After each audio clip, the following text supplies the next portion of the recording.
Hello viewers, myself is Anshuman Purohit. Definite integral as a limit of sum में आज हम दो क्वेश्चन डिस्कस करने वाले हैं, इंटीग्रेशन ऑफ cos x और इंटीग्रेशन ऑफ e की पावर x। पहले हम करेंगे e की पावर x का इंटीग्रेशन वाला क्वेश्चन, ए से बी रहेगी। तो स्टूडेंट हम इसको क्या करने वाले हैं, हम इस इंटीग्रेशन को इस फॉर्म में लिखते हैं, ठीक है। तो हम इसको भी लिखेंगे। यहाँ पे मैं देख रहा हूँ fx का काम कौन कर रहा है, यहाँ पे मेरा fx का काम कर रहा है e की पावर x काम कर रहा है, ठीक है स्टूडेंट। तो मुझे सबसे पहले किसका वैल्यू निकालना है, f ऑफ a का वैल्यू निकालना है। तो यहाँ पे मैं x की जगह a रखूँगा तो e की पावर a आ जाएगा। सिमिलरली मुझे निकालना है a प्लस एच का वैल्यू, तो यहाँ पे मैं x की जगह a प्लस एच रखूँगा तो यहाँ पे भी e की पावर क्या आ जाएगा, a प्लस एच आ जाएगा।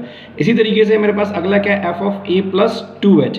तो मैं यहाँ पे जब a प्लस 2h रखूँगा तो e की पावर क्या आ जाएगा, a प्लस 2h। और ये सारे फॉर्म्स हमें आ गए। अब हम इसको इस फॉर्म में लिखना शुरू करते हैं। तो मैं इस इंटीग्रेशन को इस फॉर्म में लिखता हूँ। तो limit n tends to infinity h bracket f of a की जगह e की power a plus f of a की जगह a प्लस h की जगह e की पावर a प्लस h, फिर f of a plus 2h की जगह e की power a plus 2h plus dot dot dot plus e की power a plus n minus 1 into h bracket close. Student अब आप देखेंगे यहाँ पे सब में e की पावर a है, तो मैं e की पावर a कॉमन ले लेता हूँ। तो e की पावर a कॉमन लेता हूँ तो यहाँ पे क्या बचेगा 1, यहाँ से e की पावर a कॉमन जाएगा तो e की पावर h, यहाँ से e की पावर a कॉमन जाएगा तो e की power 2h plus dot dot dot, यहाँ से e की पावर a कॉमन जाएगा तो e की power n minus 1 into h, ठीक है स्टूडेंट। तो स्टूडेंट ये क्या दिख रहा है, ये हमें एक ज्योमेट्रिक प्रोग्रेशन दिख रहा है जिसमें फर्स्ट टर्म क्या है 1 और इसके अंदर कॉमन डिफरेंस इस ज्योमेट्रिक प्रोग्रेशन का क्या है, दिस टर्म अपॉन में दिस टर्म e की पावर 2h अपॉन में e की पावर h, जो कि सॉल्व करने पे कितना आएगा, e की पावर h, यानी कॉमन डिफरेंस कितना आ रहा है, r आ रहा है।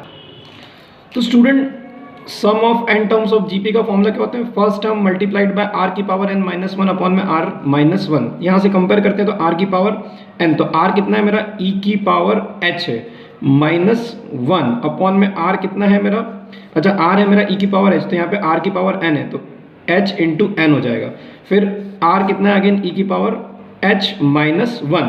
तो मैं इस सीरीज का सम क्या लिख सकता हूँ, e की पावर nh माइनस 1 अपॉन में e की पावर h माइनस 1। तो student limit n tends to infinity h e की पावर a, और इस पूरी सीरीज को मैं ये लिख सकता हूँ e की power n h minus 1 upon में e की पावर h माइनस 1, ठीक है स्टूडेंट। अब मैं इस h को इसके डिनोमिनेटर में ले आता हूँ, तो ये h जो है यहाँ से उतर के इसके डिनोमिनेटर में आ गया स्टूडेंट। e की पावर a e की पावर NH माइनस 1, और इसकी बात करें तो यहाँ पे 1 अपॉन में मैं चाहूँ तो यहाँ पे लिख सकता हूँ लिमिट h टेंड्स टू 0, क्योंकि लिमिट h ये पूरा h में चल रहा है और h कहाँ तक जा रहा है, 0 तक अपॉन में h। ये इस तरीके से मैंने इसको लिख दिया, इन दोनों को मैंने साथ में लिख दिया, और ये 1 अपॉन में इसकी लिमिट कितनी जा रही है, पूरा h में, तो h टेंड्स टू 0। तो स्टूडेंट ये e की पावर a ऐसा कैसा, nh क्या होता है, upper limit minus lower limit of integration, तो e की पावर nh की जगह क्या लिख देता हूँ मैं, b माइनस a, फिर ये माइनस 1 ऐसा कैसा, फिर इसकी बात करें तो ये 1 ऐसा कैसा अपॉन में, स्टूडेंट ये जो देख रहे हैं आप e की पावर h माइनस 1 अपॉन में h, तो ये फॉर्मूला होता है e की पावर थीटा माइनस 1 अपॉन में थीटा, थीटा टेंड्स टू 0, इसको लिखते हैं e की पावर थीटा। यहाँ पे थीटा का काम h कर रहा है तो मैं इसको क्या लिख सकता हूँ, e की पावर h, ठीक है student. And limit h tends to 0, ये लिमिट यहाँ से हटा रहा हूँ, लिमिट हटाना भूल गया था, सॉरी। इस e की पावर a को अंदर मल्टीप्लाई करेंगे तो e की पावर a e की पावर b माइनस a, फिर इसमें माइनस 1 में मल्टीप्लाई करेंगे तो e की पावर a। स्टूडेंट अब यहाँ पे लिमिट लगाता हूँ मैं, e की पावर h में e की पावर 0 लगाऊंगा तो यहाँ पे कितना आएगा, यहाँ पे 1 आ जाएगा, ठीक है। ये this will be equal to 1, तो ये e की पावर a से e की पावर माइनस a कैंसिल हो जाएगा और हमारे पास फाइनल बचेगा e की पावर b माइनस e की पावर a, बिकॉज e की power b minus a can be written as e की पावर b अपॉन में e की पावर a, देयरफॉर e की power a cancelled by this is your answer, ठीक है student. तो student यहाँ पे हमें cos x dx का a से b लिमिट में इंटीग्रेशन करना है, तो कंपेयर करें इस जनरल फॉर्म से, तो fx का काम यहाँ पे कौन कर रहा है स्टूडेंट, fx का काम कर रहा है cos x। तो मुझे क्या निकालना है, f ऑफ a निकालना है, तो मैं यहाँ पे f ऑफ a x की जगह रखता हूँ, तो यहाँ पे क्या आ जाएगा cos a।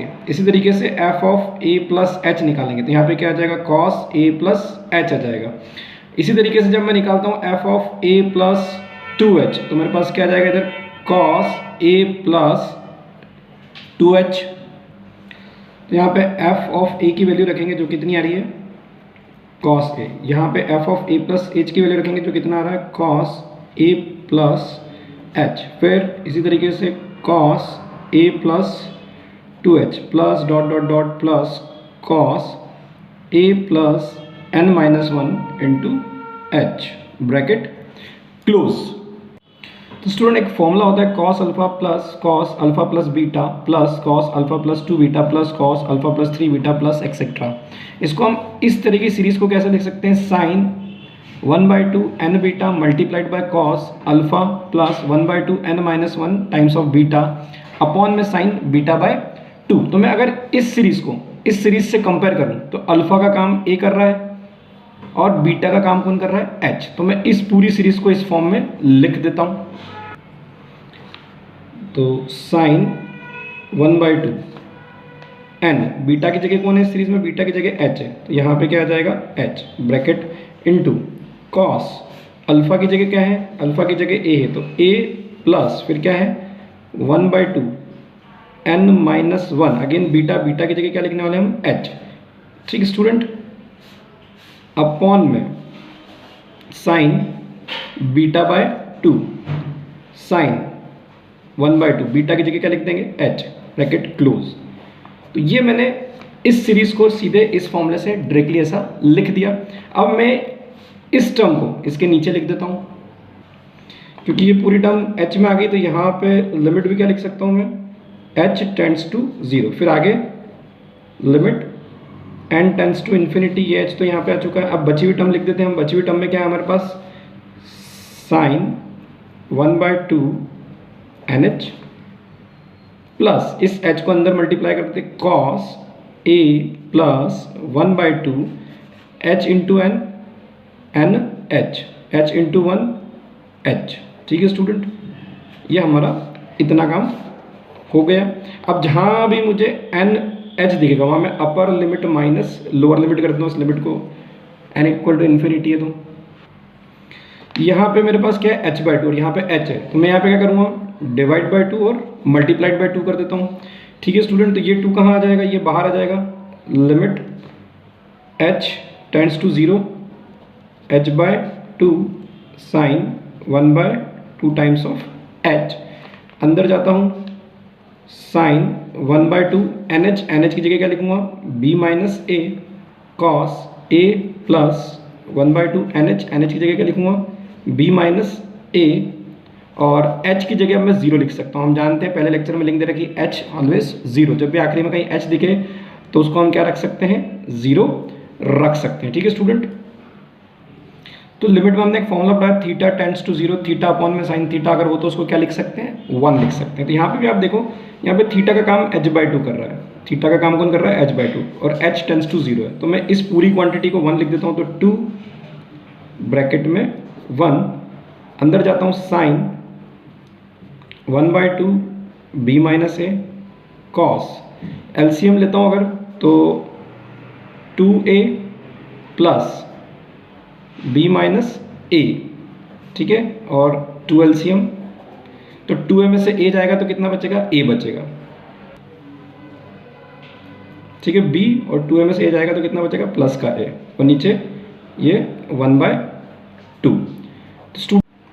तो स्टूडेंट एक फॉर्मूला होता है sine a minus sine b का वो क्या होता है 2 sine a minus b/2 into cos a plus b/2। तो आप देखें यहाँ पे sine b minus a/2 cos b plus a/2 मतलब कहने का मतलब है यहाँ पे कैपिटल A का काम स्मॉल b कर रहा है और कैपिटल B का काम स्मॉल a कर रहा है। मतलब मैं इस पूरे को क्या लिख सकता हूँ इस पूरे को मैं लिख सकता हूँ sine b minus sine a। ठीक है ना स्टूडेंट यहाँ पे देखिए आप यहाँ पे ये स्मॉल b की जगह कैपिटल A और स्मॉल a की जगह कैपिटल B है। पूरा इसको मैं इस तरीके से लिख सकता हूँ और ये आपका क्या आ गया आंसर आ गया। Thank you.